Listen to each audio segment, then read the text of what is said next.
In this video, we are going to study the various types of ovule. In the previous section, we have studied how the formation of the ovule takes place. Now here, as you can see, there are 6 major types of ovules. That is orthotropous ovule, anatropous ovule, amphitropous, hemitropous, campylotropous and succinotropous. So here we are going to study the different types of ovule. They are based upon the position of the funicle, how the funicle is and what is the position of the embryo sac. Based upon these, there are 6 different types of ovules. Let us talk about first the orthotropous ovule. Now here you can see the basic structures, that is the funicle over here. Now this is the funicle. This is the micropyle over here. The embryo sac.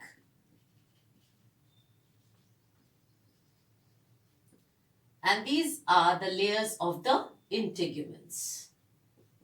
This is the basic structure, that is integuments, integument layers. I am not classifying as for outer layer or inner layer, but these are the various parts, and here is the antipodal cell, these are the polar nuclei, and this is the egg apparatus. Now as you can see over here, the position of the embryo sac is upright. That means it goes along with the funicle. And this type of ovule, in which it is the ovule is placed in according to the funicle, that means as per the funicle, then such a type of ovule is known as orthotropous ovule. And this type of ovule is seen in many plants. Another that is mostly in the gymnosperms. So gymnosperms have orthotropous type of ovule. Coming to the anatropous, we have the similar kind of structure, but here you can see the basic parts will remain the same. That is, this is the funicle. Then we have the micropyle. This is the funicle, micropyle, the embryo sac, and these are the integument layer. But here you can see that the ovule is completely inverted. Now here you can see it is moving in direction or it is straight. But here it is completely inverted. The funicle is moving like this and the micropyle is towards downside. Here the micropyle is towards the opposite side of the funicle. So they are lying straight. Funicle, embryo sac and the micropyle. Here the funicle, micropyle and the embryo sac. So anatropous ovule is completely inverted. So this type of ovule, orthotropous, will be known as upright ovule. Whereas the anatropous ovule is known as the inverted ovule.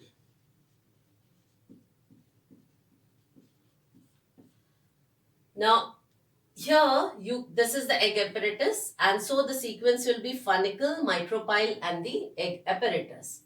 Here you can see the funicle extends and there is a certain angle to it. That means it's slightly bent towards one side and the plane will be going like this. Now here you can make out that also the embryo sac is slightly curved. So this type, amphitropous, has horseshoe shaped embryo sac. Amphitropous will have horseshoe, which is not found in any of the other types. So amphitropous has horseshoe shaped embryo sac. Hemitropous is completely at 90 degree. Now you can see the funicle over here. This is the funicle. This micropyle lies over here, which is it is at 90 degree. This is the funicle and the micropyle is at 90 degree. The embryo sac is placed it's in the same position. That is, it is also 90 degree to that of the funicle. This type of ovule is known as transverse ovule.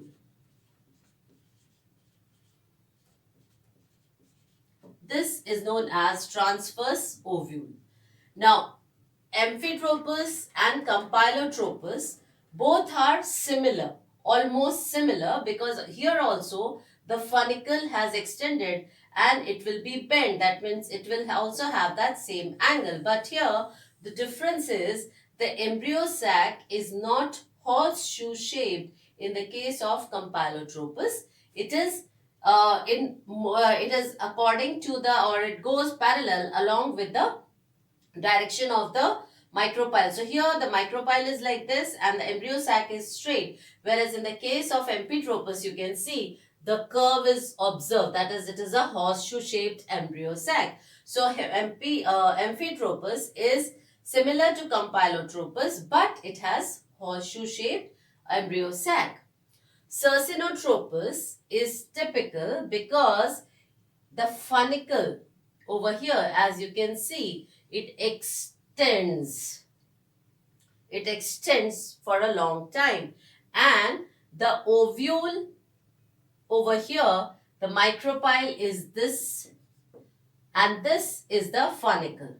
Over here, this is the funicle part which is extending up to here, and the embryo sac matches, or it goes straight with this. So we have different types of ovules, and this actually is depending, this depends upon, or this classification depends upon the position of the funicle with respect to the embryo sac. And as these type of plants, that is the gymnosperms, will be having the orthotropous type, whereas anatropous is seen in angiosperms. So we see wide variety of formation or the types of ovule found in the plants.